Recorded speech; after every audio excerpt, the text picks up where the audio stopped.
உங்கள் இருதயத்திலே ஒரு சந்தோஷத்தை நீங்கள் பெற்றுக்கொள்கிறீர்கள். உங்களை விட்டு பாரங்கள் நீங்கி போகிறது. உங்கள் குழந்தைகளை பற்றிய கவலை முக்கியமாக நீங்கி போகிறது. திக்கற்றவர்களாக போகும் உன் பிள்ளைகளை என்னிடத்திலே ஒப்புவி. நான் அவர்களை சரியான வழியிலே நடத்துவேன். நீங்கள் பாரத்தை சுமக்க வேண்டிய அவசியம் இல்லை என்பதே அதன் அர்த்தம். ஃபீஸ் கட்டுறது யார்? அப்புறம் என்னால செய்யக்கூடாத அதிசயமான காரியம் ஒன்று உண்டோ என்று ஆண்டவர் சொல்றாரு. இயேசுவின் நாமத்தினாலே உங்கள் பிள்ளைகளுடைய படிப்பிற்கான பணமானது உங்கள் தலையில கொட்டப்படுவதாக.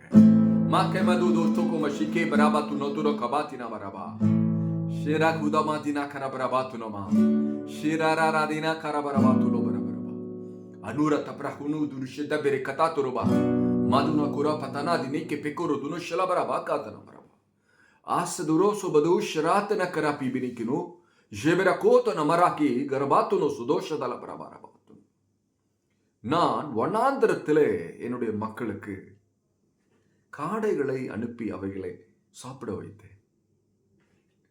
நான் வனாந்தரத்திலே தண்ணீரை உண்டு பண்ணினேன்.